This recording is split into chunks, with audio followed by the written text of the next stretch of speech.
গত ভাগে আমরা দেখলাম যে সেই অসৎ তান্ত্রিকের অসৎ কাজের পর্দা ফাঁস হয়ে গেছে এবং তান্ত্রিক দাদা ঠাকুর সেই ভক্ষিকা পিশাচিনের ছোট একটি প্রতিরূপের জন্ম দেওয়াতে সাহায্য করেছে।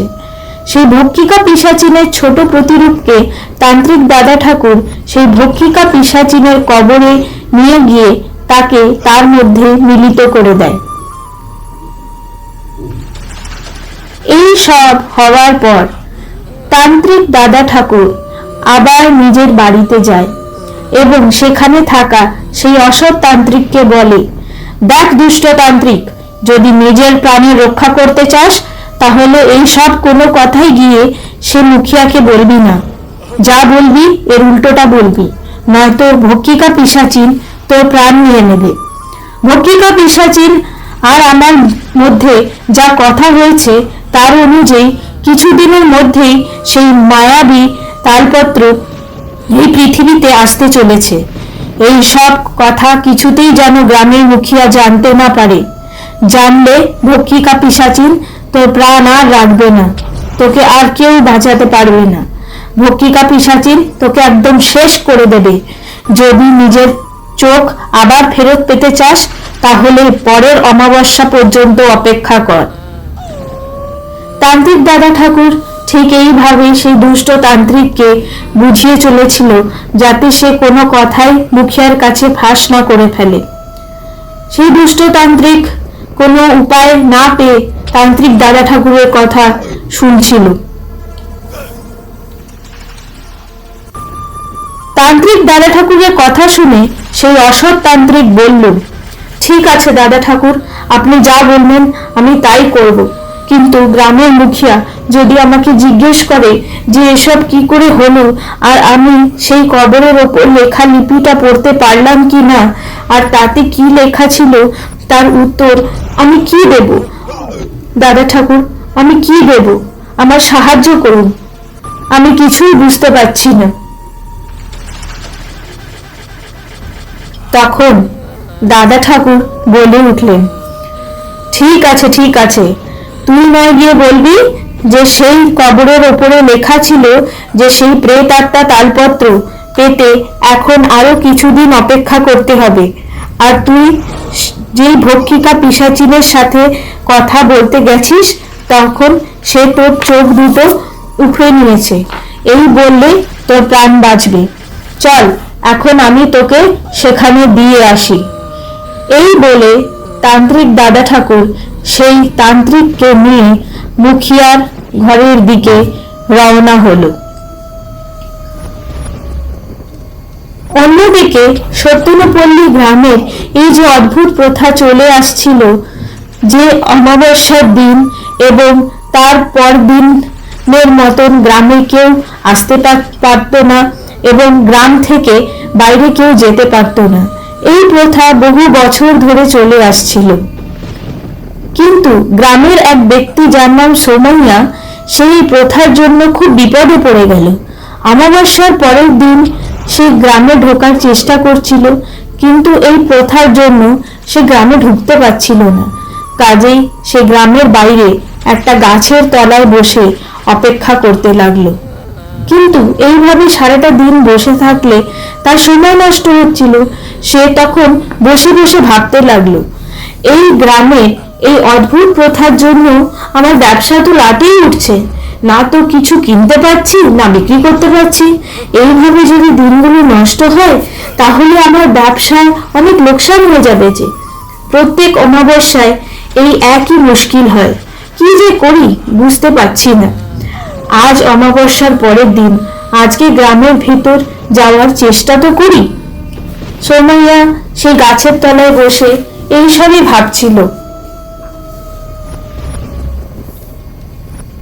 এই বলে সে যেই না উঠে যাওয়ার চেষ্টা করতে লাগলো, গাছের উপর থেকে একটি তালপত্র তার হাতে এসে পড়ল। এইসব দেখে সোমাইয়া খুবই ভয় পেল এবং ভাবতে লাগলো, আরে এটা কি, এই তালপত্রটা আমার হাতে এসে পড়লো কেন? সোমাইয়া খুবই আশ্চর্য হচ্ছিল এবং ভাবছিল যে আমি তো এইসব কিছু ভাবছিলাম না, হঠাৎ করে এটা আমার কাছেই এলো কেন, আমার হাতেই বা পড়লো কেন? এসব কি হচ্ছে? অদ্ভুত সব ঘটনা, কিছুই বুঝতে পারছি না। সোমাইয়া সেটা পড়ার চেষ্টা করতে লাগলো, কিন্তু সে কিছুই বুঝে উঠতে পারছিল না। আর খুব ভয়ও পাচ্ছিল, আর খুব আশ্চর্যও হচ্ছিল। যেই সময় সোমাইয়ার হাতে সেই তালপত্র গ্রন্থটি পড়ল, ঠিক সেই সময় ভক্ষিকা পিশাচের কবরে একটু অলৌকিক জ্যোতি বেরোতে লাগলো, আর গ্রামের চারদিকে শিয়ালের ডাক শোনা যেতে লাগলো। ডাক শুনে সোমাইয়া আরো বেশি ভয় পেয়ে গেল এবং ভাবতে লাগলো যে এসব কি হচ্ছে। এতক্ষণ তো কোনো আওয়াজ শোনা যাচ্ছিল না, এখন হঠাৎ করে শিয়ালের ডাক। এখান থেকে চলে যাওয়াটাই মনে হয় ভালো। সোমাইয়া মনে মনে এইসবই ভাবছিল। এইসব অদ্ভুত ঘটনার ব্যাখ্যা সে খুঁজে পাচ্ছিল না, বরং সে অনেকটা ভয়ই পেয়ে গেছিল। এইসব ভেবে সোমাইয়া আবার ফেরত যাওয়ার রাস্তা ধরল। সে ভাবতে লাগলো এই তালপত্র গ্রন্থটি নিজের কাছে সামনে রাখবে এবং চুপচাপ এখান থেকে বেরিয়ে যাবে। যেই না সেই বেরোতে লাগলো, তার পেছনে কিছু বড় বড় অদৃশ্য পায়ের ছাপ পড়তে লাগলো। এই পায়ের ছাপগুলো যেন সোমাইয়ার পেছন ধরেছিল। সোমাইয়া এসব কিছুই জানতো না। সেই অদৃশ্য বড় বড় পায়ের ছাপগুলো খুবই ভয়াবহ দেখতে লাগছিল। একটু দূর যেতে না যেতেই সোমাইয়ার সামনে একটি গরু এসে দাঁড়ালো। সোমাইয়াকে দেখে সেই গরুটা খুব জোরে জোরে চিৎকার করতে লাগলো। সোমাইয়া আশ্চর্য হয়ে গেল আর ভাবতে লাগলো, আরে এই গরুটা আমাকে দেখে এত চিৎকার করছে কেন? যেন কোনো ভূত প্রেত পিশাচকে দেখেছে। কি যে হলো এই গরুটার, কেন যে এত ডাক দিচ্ছে? এই বলে সোমাইয়া গরুটাকে তাড়াতে লাগলো। হাট হাট, এখান থেকে যা, এখান থেকে যা। হঠাৎ একটা কালো অদৃশ্য ছায়া এসে সেই গরুটার ভেতরে ঢুকে গেল। গরুটা ছুটতে ছুটতে গিয়ে একটি দেয়ালে নিজের মাথা মেরে সঙ্গে সঙ্গে সেখানে রক্তাক্ত হয়ে মরে গেল। এসব দেখে সোমাইয়া ভয়ে আশ্চর্যে কিছুই বুঝতে পারছিল না। কি হলো সে ভাবতে লাগলো, এসব কি সব ঘটনা ঘটছে? এই গরুটা এইভাবে দেয়ালে নিজের মাথা ঢুকে মরে গেল কেন? নিশ্চয় কিছু একটা হয়েছে, কিছু একটা খুব ভুল হচ্ছে এই গ্রামে। শিগগিরই নিজের বাড়িতে যাই। এই বলে সোমাইয়া গ্রামের দিকে এগোতে লাগলো। পেছন পেছন ছিল সেই অদৃশ্য বড় বড় পায়ের ছাপ, যার ব্যাপারে সোমাইয়া কিছুই জানতো না। অন্যদিকে তান্ত্রিক দাদা ঠাকুর সেই অসৎ তান্ত্রিককে নিয়ে গ্রামের মুখিয়ার কাছে ফিরে আসে। এখানে গিয়ে তান্ত্রিক দাদা ঠাকুর বলতে লাগে, দয়া করুন, আমাকে মাফ করুন, আমাকে মাফ করুন। আমার থেকে অনেক বড় ভুল হয়ে গেছে মহাশয়, অনেক বড় ভুল। আমার এসব কিছুই করা উচিত ছিল না। অমাবস্যার পরের রাতে আমার এই তান্ত্রিককে সেখানে নিয়ে যাওয়া একদমই উচিত ছিল না। সব শুনে গ্রামের মুখিয়া জিজ্ঞেস করলো, কি হয়েছে দয়া করে বলুন তো, একটু খোলসা করে বলুন। আমাদের তান্ত্রিক গেছিল সেই ভক্ষিকা পিশাচিনের কবরে, সেখানে কি লেখা ছিল সে কি বুঝতে পারলো? একটু বলুন, কিছু তো বলুন। তখন তান্ত্রিক দাদা ঠাকুর বললেন, আমি এই তান্ত্রিককে সেখানেই নিয়ে গেছিলাম সেই লেখাটা পড়াতে।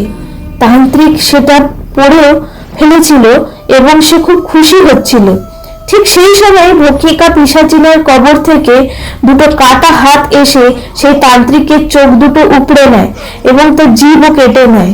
এর মধ্যে আবার কোনো হাত নেই মহাশয়, এর মধ্যে কোনো হাত নেই আমার। আমি কি বা করতাম? হঠাৎ এতগুলো ঘটনা ঘটে গেল, আমি কিছুই বুঝতে পারছি না। মাফ করুন আমাকে মহাশয়, মাফ করুন।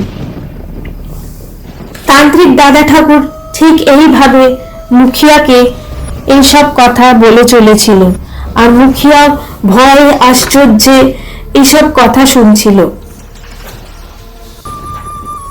সেই দুষ্ট তান্ত্রিকের আর কিছুই করার ছিল না।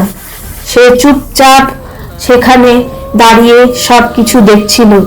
সত্যি কথাটা সে যদি বলতো সে বিপদে পড়তো। তান্ত্রিক দাদা ঠাকুরের এসব কথা শুনে গ্রামের মুখিয়া রেগে আগুন হয়ে গেলেন। সে বলতে লাগলেন, তান্ত্রিক দাদা ঠাকুর, আমাকে বোকা বানানোর চেষ্টা করবেন না, কারণ আপনার বলাতেই আমি আমার তান্ত্রিককে সেখানে পাঠিয়েছিলাম। আপনি সবকিছু জানেন, কিন্তু এটা একটা ষড়যন্ত্র, আর আপনি আমাকে মিথ্যা কথা বলছেন। ঠিক ঠিক করে বলুন তো কি হয়েছিল সেখানে, কি হয়েছে শিগগিরই বলুন, নয়তো আমি আপনাকেও শেষ করে দেব। তখন তান্ত্রিক দাদা ঠাকুর বলে উঠলেন, বিশ্বাস করুন মহাশয়, এতে আমার কোনো দোষ নেই। আমি তো একে সেই ভাষাটা পড়াতেই নিয়ে গেছিলাম, তখনই এইসব হয়ে গেল।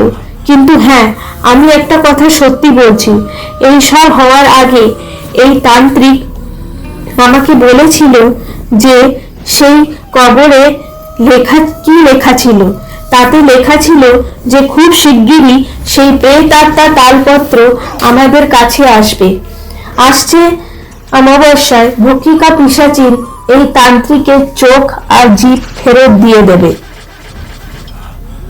তান্ত্রিক দাদা ঠাকুরের কথা মুখিয়া শুনছিল বটে, তার পুরোটা বিশ্বাস হচ্ছিল না, কিন্তু তাও সে শুনে যাচ্ছিল তান্ত্রিক দাদা ঠাকুরের কথা। সব কথা শুনে গ্রামের মুখিয়া বলে উঠল, ঠিক আছে দাদা ঠাকুর, আপনি তো যা কথা বলছেন সেটাতে আমি বিশ্বাস করছি, যা বলছেন তাকেই সত্যি মনে করছি। যদি না হয় তাহলে পরের অমাবস্যাতে আমি আপনাকে আর ভক্ষিকা পিশাচিনকে দেখে নেব। যদি এই তান্ত্রিকের চোখ আর জিভ ফেরত চলে আসে পরের অমাবস্যায়, তাহলে আপনিও বেঁচে যাবেন, নয়তো আপনারও জীবন শেষ। এক্ষুনি এখান থেকে চলে যান।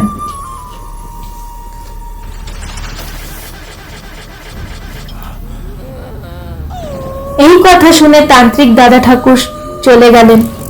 অন্যদিকে সোমাইয়া তালপত্রটি নিয়ে নিজের বাড়িতে ফিরে আসলো এবং সেটাকে একটি তাকে রেখে সে খাবার খেয়ে বাড়িতে ঘুমিয়ে পড়ল। সোমাইয়া কিছুই বুঝতে পারছিল না যে কি সব হচ্ছে। পরদিন সোমাইয়া উঠে রক্ত মাখা চিহ্ন নিজের ঘরের দেয়ালে দেখতে পায়। এই সব দেখে সোমাইয়া ভাবতে লাগলো, আরে এই রক্তের ছাপ আমার ঘরের দেয়ালে কি করছে? এসব তো কিছুই বুঝতে পারছি না। এই চিহ্নগুলো কোথা থেকে এসেছে? কেন এই চিহ্নগুলো আমার ঘরের দেয়ালে আছে? নিশ্চয়ই এটা কোনো কুকুর বা বিড়ালের কাজ। নিজের পায়ের সাথে এই রক্তগুলো নিয়ে এসেছে। রোদ্দুরের তাপে আস্তে আস্তে হয়তো এগুলো শুকিয়ে যাবে। সোমাইয়া এইসবই ভাবছিল। ব্যাপারটা যে কতটা গুরুতর গম্ভীর সেটা সোমাইয়া কিছুতেই বুঝতে পারছিল না। সে ভাবছিল এটা একটা সাধারণ ঘটনা, এসব হতেই পারে, কিন্তু কে জানতো যে এর পেছনে একটা ভয়াবহ গল্প জড়িয়ে আছে।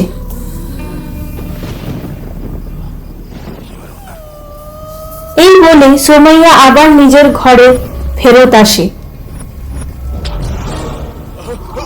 যেই না সে ঘরে ঢোকে, সেই প্রেতাত্মা তালপত্র তার হাতের ওপরে আবার এসে যায়। সোমাইয়া আশ্চর্য ভাবতে লাগে, আরে এসব আজগুবি ঘটনা কি সব ঘটছে? গতকালই তো এই তালপত্রকে আমি তাকের মধ্যে রেখেছিলাম, কিন্তু কি করে এটা হঠাৎ করে আমার হাতে এসে গেল? এটা নিশ্চয়ই কোনো ভূত প্রেত আত্মার কাজ। শিগগিরই আমাকে এসবের থেকে নিজেকে বাঁচাতে হবে। এ তো আমার পেছনই ছাড়ছে না। যাই, আবার সেই জঙ্গলে গিয়ে রাস্তার দিক থেকে ওটাকে দিয়ে আসি, এটাকে ওখানেই রেখে আসি। এই বলে সোমাইয়া ঘরের যে বাইরে বেরোয় সেই বড় বড় পায়ের ছাপগুলো দেখতে পায় আর ভাবতে লাগে, এসব কি? এসব তো কোনোদিনও দেখিনি। সোমাইয়া তখন গ্রামের লোকেদেরকে ডাকতে শুরু করে, আরে দেখে যাও, দেখে যাও, কি সব হচ্ছে, দেখে যাও। সোমাইয়ার আওয়াজ শুনে দুজন গ্রামবাসী সোমাইয়ার কাছে আসে। তারা বলে, আরে সোমাইয়া, এগুলো কি? এই বড় বড় পায়ের ছাপ তো আমরা কোনোদিনও দেখিনি। রোজ এই গ্রামে কিছু না কিছু অদ্ভুত ঘটনা ঘটছেই। যেহেতু অমাবস্যার পরের দিন, সেহেতু আমরা সবাই ঘরেই ছিলাম। কেন ঘরে থেকে বাইরে বেরোচ্ছ? ঘরের মধ্যেই থাকো। কে জানে কি হচ্ছে এই গ্রামে। এই গ্রামে এখন থাকাতেই ভয় লাগে। তুমিও নিজের বাড়িতেই যাও আর বিশ্রাম নাও বাপু, বেরিও না। ঘরে থাকলেই সুরক্ষিত থাকবে। গ্রামবাসীরা এইভাবে সোমাইয়াকে ঘরে যাওয়ার জন্য বলতে থাকে। সোমাইয়ার এইসব খুবই অদ্ভুত লাগছিল, কিন্তু তার কিছুই করার ছিল না। সে মনে মনে ভাবছিল, এসব কি হচ্ছে, কাউকে বলতেও পারছি না। একটু ঘাবড়েই সোমাইয়া উত্তর দিল, আরে না না, কোথায় যাব? এই তো একটু গ্রামের শেষের দিকে যাচ্ছি। এই এক্ষুনি গেলাম আর এলাম। আপনারা চিন্তা করবেন না। এই সব দেখেছিলাম কি না, একটু ভয় পেয়ে গেছিলাম। যাক, আপনারা চিন্তা করবেন না, আমি চলে আসছি, একটু যাই, এক্ষুনি চলে আসছি। এই বলে সোমাইয়া গ্রামের শেষের দিকে যেতে লাগলো। কিছুক্ষণের মধ্যেই সে সেখানে পৌঁছে গেল, আর সেখানে গিয়ে সে সেই তালপত্র গ্রন্থটি ছুঁড়ে ফেলে দিল। সে ভাবতে লাগলো, যাক, বাঁচা গেছে। তালপত্র গ্রন্থটি সবার চোখ বাঁচিয়ে আমি ফেলে দিতে পারলাম, নয়তো ঝামেলাই হতো। গ্রামবাসীরা ভাবতো যে গ্রামে যত ভয়াবহ অদ্ভুত ঘটনা ঘটছে সব আমার কারণেই ঘটছে। যাক, কেউ আর কিছুই জানতে পারবে না। এই ভেবে সোমাইয়া আবার বাড়ি ফিরে আসলো। যেই না সে বাড়ি ফিরে আসলো, তখনই সেই তালপত্র গ্রন্থটি আবার সোমাইয়ার হাতে এসে প্রকট হয়ে গেল। সোমাইয়া খুবই আশ্চর্য হলো, সে যে এসব কি হচ্ছে।